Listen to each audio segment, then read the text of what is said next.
The Grateful Prince. Forests are enchanting, peaceful places, with stories and creatures with deep and dark secrets. At the center of one such forest, a king had strayed from his usual path.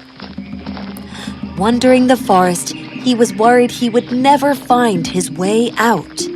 Just then, he came upon a strange-looking man. His back was bent.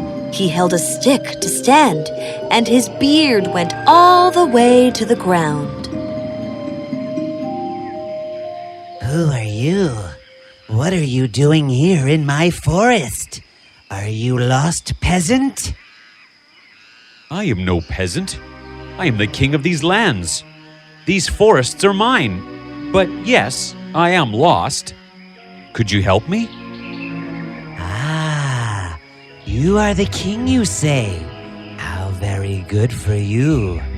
Well, my king, these forests are mine, and only I know the path out of here.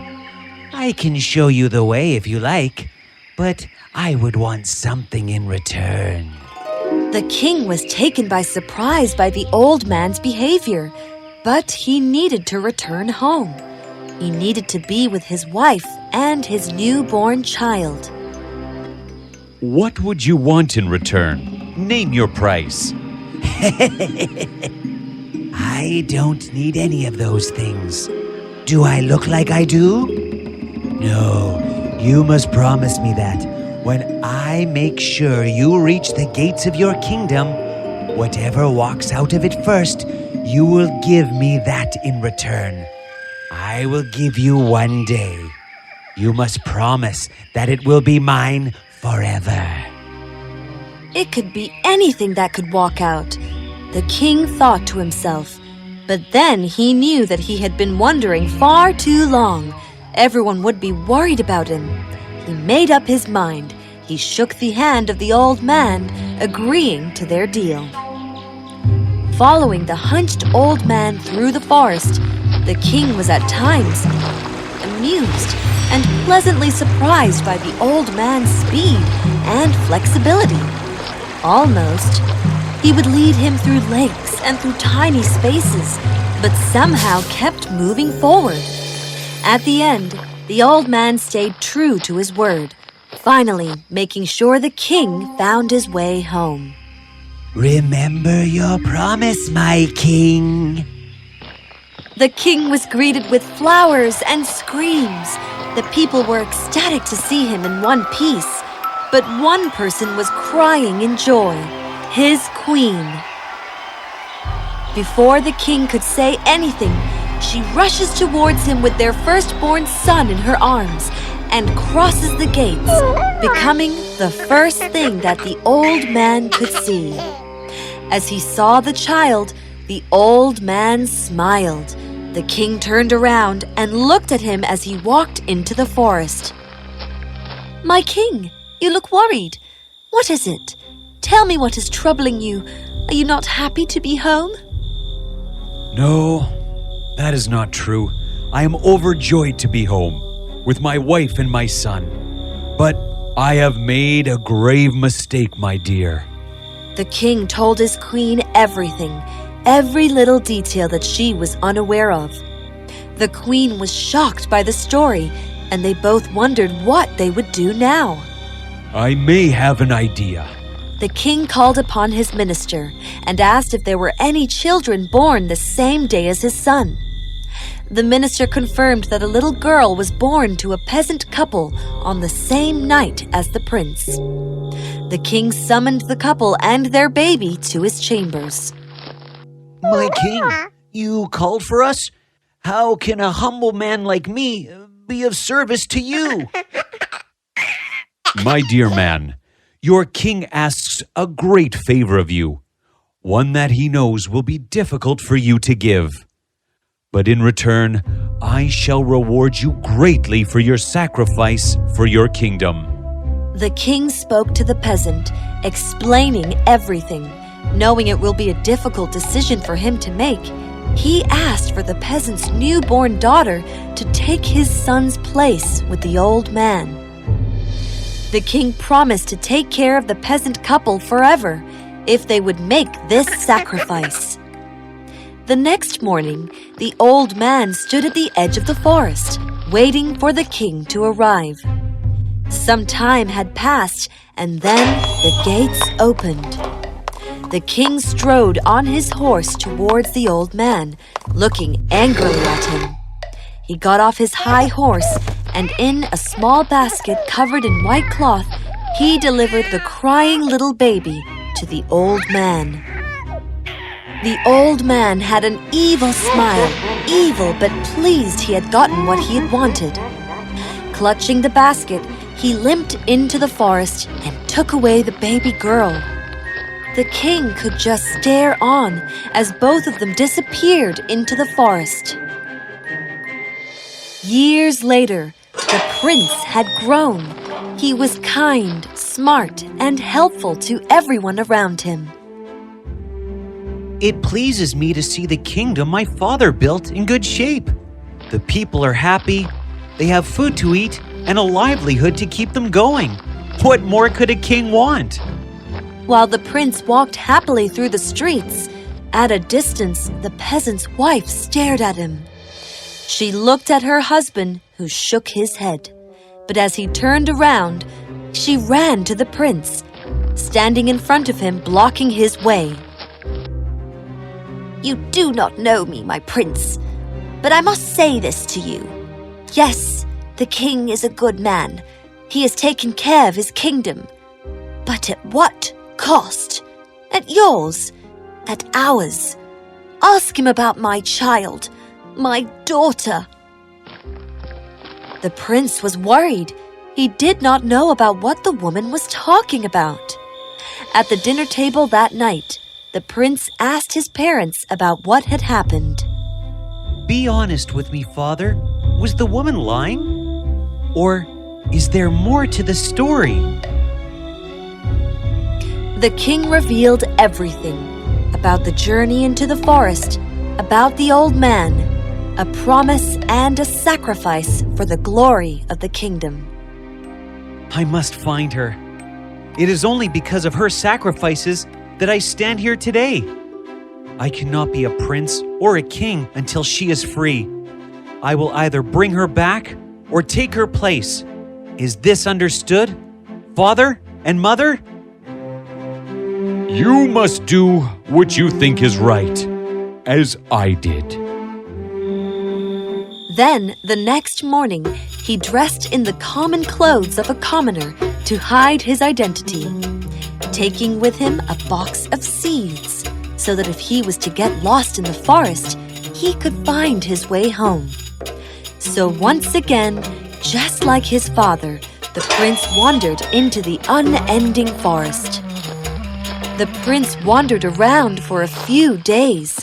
Tired after a few days, he slept off in the forest.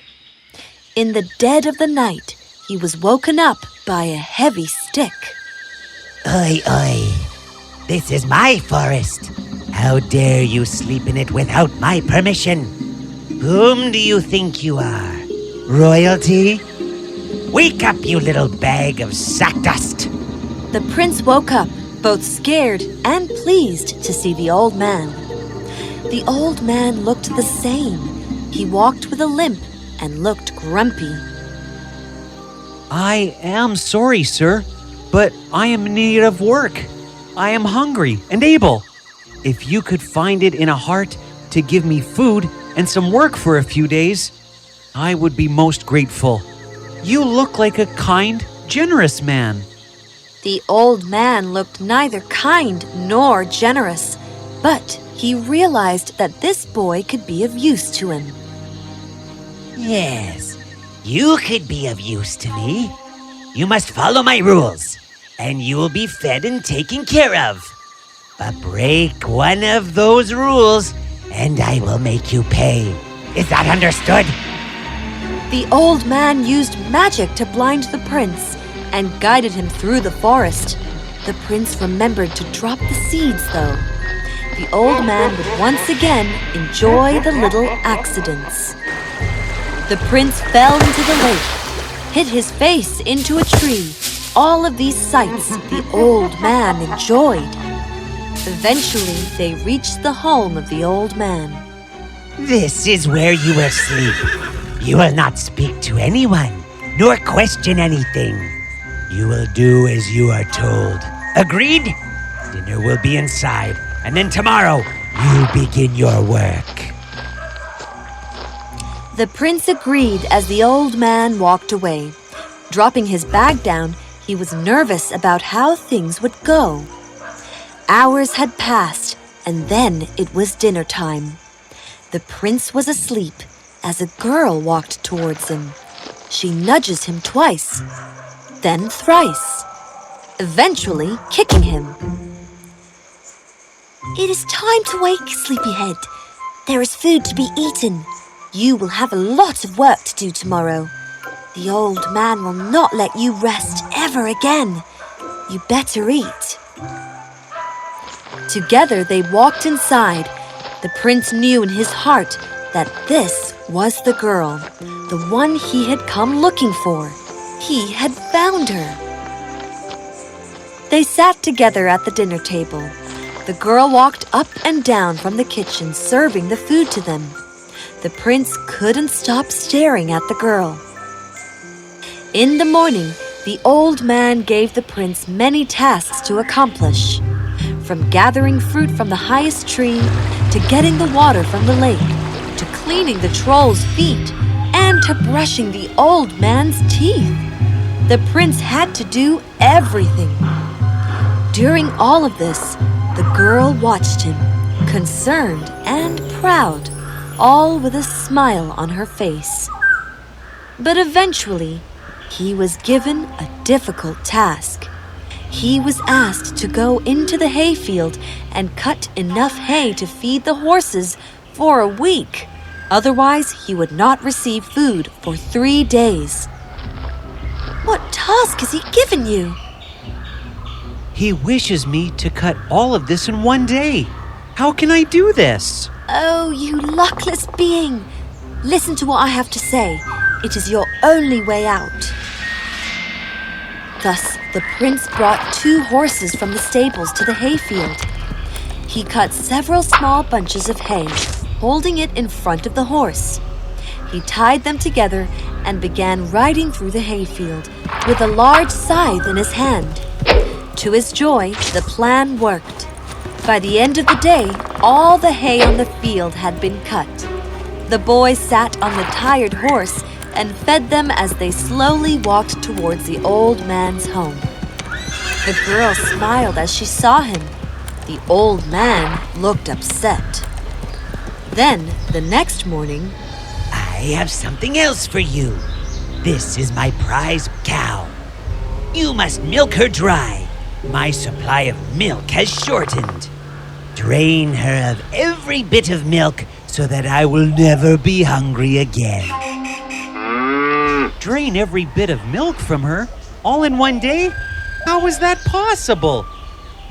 Yes, do not come home if you are unable to accomplish this task.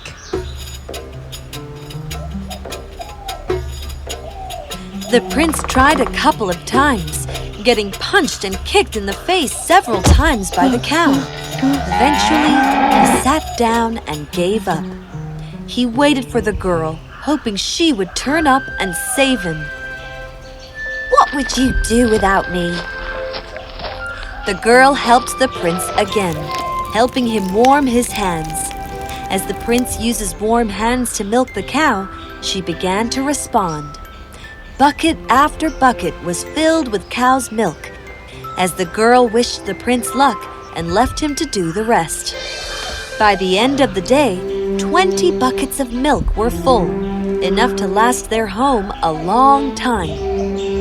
The old man arrived to see a smiling prince drinking a glass of milk. He raises the glass. The old man looks angrily. Leave my house! I do know how, but you have broken my rules somehow. These tasks were meant for you alone. You have taken her help. I will not stand to be cheated. Get out of my sight. I helped him. Punish me, not him. The wizard, now in his true form, imprisoned the troll, asking the boy to leave his home by morning and to never return. Break his stick. That is where his power lies. I cannot be here anymore. I want to see the world. He has caged the troll and me. Break his stick. The prince looked at the sad troll, mustered his courage. He knew what he had to do. He loved this girl and cannot leave her there. He dropped his bag, picked up a nearby axe.